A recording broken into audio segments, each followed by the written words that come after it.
अब मैं आप में से कई को पता होगा, अगर न्यायालय ने किसी फैसले को संविधान सम्मत नहीं माना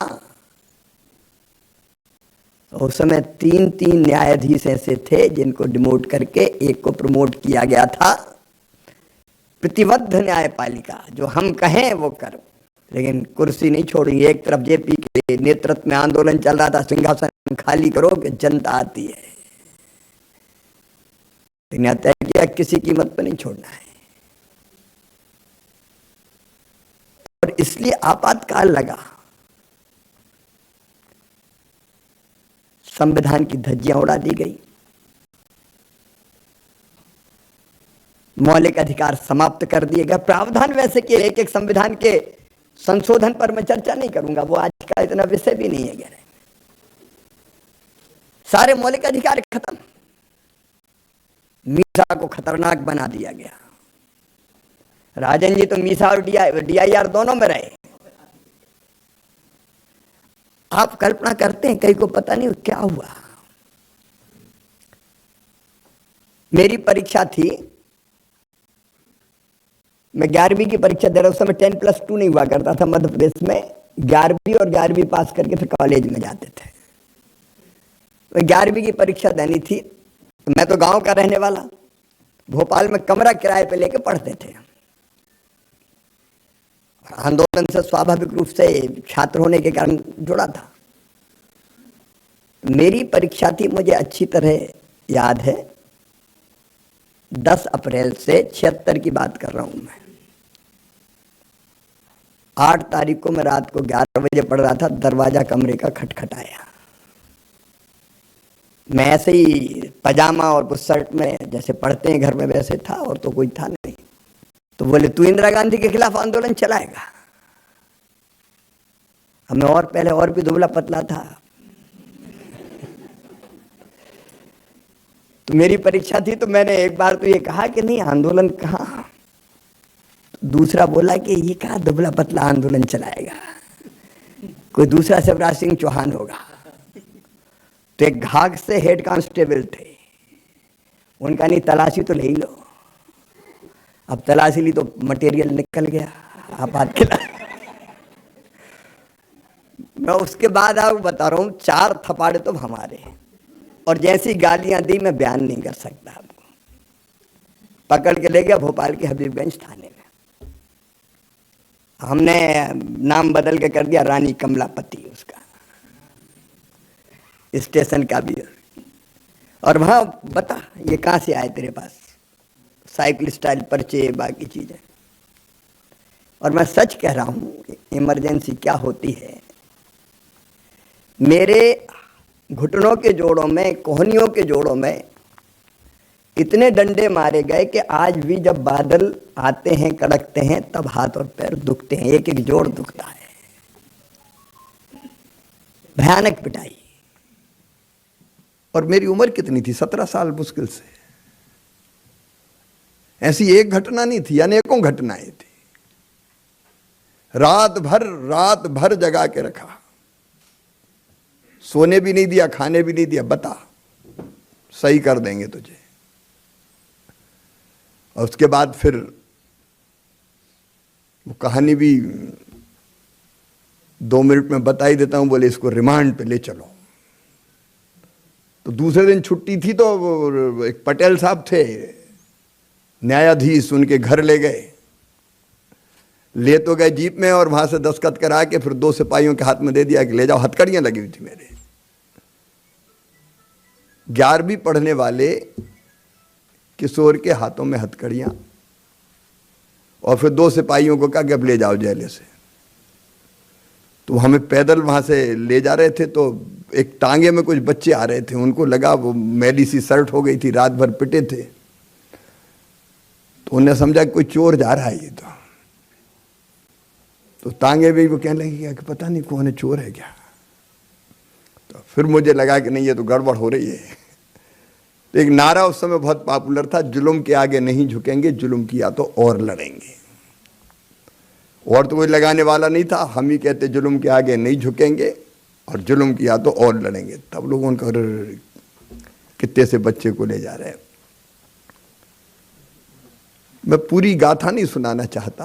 प्रभुदयाल ढोलकिया के खिलाफ पकड़ के लाना था, तो पुलिस वालों को तो टारगेट पूरा करना था, कहां प्रभुदयाल मिले। तो पता चला एक प्रभुदयाल को लाए पकड़ के। उसने कहा मैं नहीं हूं। बोल नहीं तू नहीं है तो अभी चल जाए। फिर कुछ दिन के बाद दूसरा प्रभुदयाल ढोलकिया आया, और फिर तीसरा प्रभुदयाल ढोलकिया आया। तीन प्रभुदयाल ढोलकिया। कोई सुनने वाला नहीं, वकील अपील दलील, वो चिल्लाए मैं नहीं हूं मैं नहीं हूं। तीनों जेल में। ऐसी हालत थी। और जेल के बाहर क्या हो रहा था, गांव में जीप घुसती थी तो लोग भागते थे,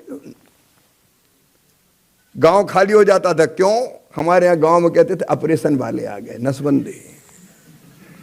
टारगेट तय थे, मतलब क्या क्या हुआ, केवल जेल नहीं गए, हर अफसर को टारगेट तय कर दिए गए कि इतने केस तुम्हें करने ही है, तो जो मिले कर दो।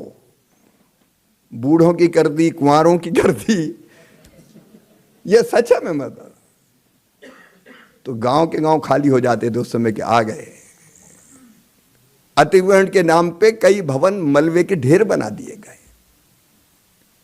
कोई बोल नहीं सकता, सांस लेना मुश्किल था। परिवार के परिवार तबाह हो गए कई। अब आप कल्पना करो, अगर सामाजिक या राजनीतिक कार्यकर्ता है, संघ का रोल हम सब जानते हैं, और असली लड़ाई अगर लड़ी आपातकाल के खिलाफ तो संघ ने ही लड़ी। हम भी उसी लड़ाई के अंडरग्राउंड जो आंदोलन चल रहा था, इसलिए 76 में गिरफ्तार हुआ कि उसमें भाग लेते थे। और शायद राजकुमारी जी जानते होंगे सूर्यकांत केलकर जी को। वो सुनील गुड़बोले बन के आए थे मेरे पास, तब मैं जेल में नहीं था।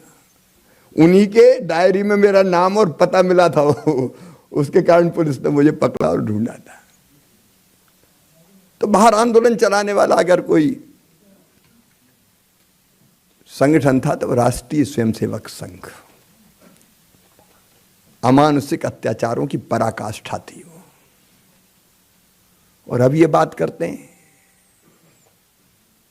सचमुच में ऐसा काला अध्याय कभी देखा नहीं गया। और इसलिए नई पीढ़ी को पता चलना चाहिए कि क्या हुआ।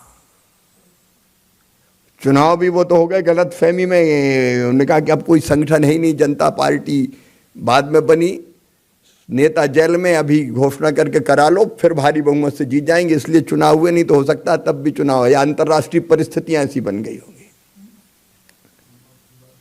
लेकिन भारत के लोकतंत्र की खूबी, हम लोग जेलों से निकले जनवरी 77 में। मैं तो बहुत छोटा था, लेकिन आग जल रही थी। मेरी दादी माँ मुझे इतना लाड़ करती थी, जब सुना जेल चला गया तो परेशान हो गई और अंततः बीमार पड़ी। और मेरे जेल में रहते ही मुझे देखने की चाह में उनने दम तोड़ दिया। वो मुझे देख नहीं पाई, शिवराज कह के चली गई, क्योंकि नाती तो बेटे का बेटा बहुत प्यारा होता है। अब आप कल्पना कर सकते हो उन तकलीफों की। जो बिजनेस व्यापार छोटा मोटा राजनीतिक सामाजिक कार्यकर्ता करते थे, वो तबाह बर्बाद हो गए सब। क्या भुगता होगा देश ने। फिर कभी ये दिन ना आए। और उसके बाद जो हुआ उसका भी मैं साक्षी हूं। हम लोगों के पास कुछ नहीं था जब जेल से निकले। जनता पार्टी का तो अनाउंस हुआ संगठन, बाकी कुछ ऐसा था नहीं। लेकिन जनता की जागरूकता, मैं आपको बता रहा हूं, ये भारत की जनता। हम लोगों ने, मैं आया जेल से निकल के तो गांव से जनता पार्टी का काम करना था, तो साइकिल किराए पे ली हम लोगों ने, और साइकिलों से दूसरे गांव जाते थे और फिर वहीं बिना माइक के बोलते थे इकट्ठा करके लोगों को। पहले पहले थोड़े डर रहे थे, लेकिन धीरे धीरे खुलते चले गए। और फिर हम लोग झोली फैलाते थे कि हमारे पास तो कुछ नहीं है चुनाव के लिए। तो आप कल्पना करें, मैं 17 साल का, कोई नेता नहीं, कोई विश्वसनीयता नहीं, लेकिन इतने पैसे मिले कि फिर हमने जीप किराए पे ले ली। और फिर इतने मिले कि सभाएं और बाकी कार्यक्रम होने लगे। फिर सचमुच में वो चुनाव जनता ही ने लड़के तानाशाही को समाप्त किया निर्णायक रूप से। ये भारत की जनता है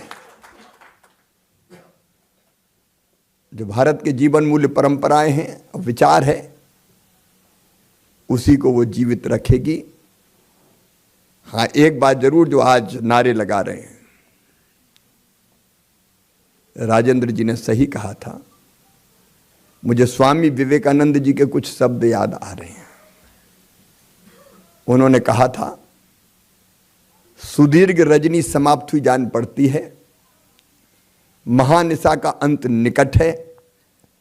जो अंधे हैं वो देख नहीं सकते, जो बहरे हैं वो सुन नहीं सकते, लेकिन मैं स्पष्ट रूप से देख रहा हूं कि भारत माता एक बार फिर से अंगड़ाई लेके खड़ी हो रही है और विश्व गुरु के पद पर आसीन हो रही है। ये एक नरेंद्र ने कहा था, नरेंद्र स्वामी विवेकानंद ने, लेकिन आज दूसरे नरेंद्र के नेतृत्व में 100 साल बाद ये हम होते हुए देख रहे हैं। हम सब जानते हैं आखिर इतना बैर क्यों मोदी जी से, क्योंकि वो अपनी संपूर्ण सामर्थ्य, क्षमता और समर्पण से एक वैभवशाली, गौरवशाली, संपन्न, समृद्ध, शक्तिशाली और एक विकसित भारत का निर्माण कर रहे हैं। आज वो उपलब्धियां गिनाने की जरूरत नहीं है, लेकिन भारत के बढ़ते हुए सम्मान को हम सब ने अपनी आंखों से देखा है। और मेरे प्रिय मित्रों, ये मेरा विश्वास है और आज मैं ये यहां से कहने का साहस कर रहा हूं, विरोधी कितनी भी कोशिश कर ले, लोकतंत्र का आनंद है चुनाव। और चुनाव के परिणाम को कोई फिक्स है क्या सीटें कि इतनी जीतोगे? लोकतंत्र में कोई सीट हारते हैं, कोई जीतते हैं, उसमें क्या दिक्कत है? लेकिन तीसरी बार लगातार, ये व्याख्या भी गलत हो रही है, तीसरी बार लगातार संपूर्ण शानदार बहुमत की सरकार बनाने का उदाहरण 62 के बाद अगर किसी ने स्थापित किया है तो श्री नरेंद्र मोदी जी के नेतृत्व में स्थापित किया। यह बड़ी विजय है। परसेप्शन गलत बनाया जा रहा है। जिनकी 99 आई, अब वो चकते घूम रहे हैं और 240 वालों से कह रहे हैं कि तुम तो हार गए। अब ये अजीब बात है, मुझे समझ में नहीं आती। सैकड़ा पार नहीं किया और कह रहे हम जीत गए। तो ऐसे जीतना तो कई सालों तक जीतते रहो ऐसे ही। तो आप उस दल की हालत का अंदाज लगा सकते हैं जो 99 सीटों में ही प्रसन्न होकर महाविजय प्राप्त हो गई। धन्य महाराज, रहो प्रसन्न से। तो एनडीए को पूर्ण बहुमत है जी, और इसलिए परसेप्शन को भी बदलने की जरूरत है। अगर लोकप्रिय बहुमत मिला है तो एनडीए भारतीय जनता पार्टी और नरेंद्र मोदी जी को मिला है ये। और मुझे पूरा विश्वास है कि ऐसी जागरूक जनता के रहते हुए लोकतंत्र सुरक्षित है। लेकिन आपातकाल के इस काले अध्याय को ठीक से जनता के सामने रखना चाहिए। और मैं फिर कह रहा हूं, भौतिकता की अग्नि में दग्ध विश्व मानवता को शाश्वत शांति के पथ का दिग्दर्शन कोई कराएगा तो अपना भारत कराएगा और इसी रास्ते चलाएगा विकसित भारत। उसके निर्माण में हम जो सहयोग दे सकें, देने का जरूर प्रयत्न करें। बहुत बहुत धन्यवाद। बहनों और भाइयों,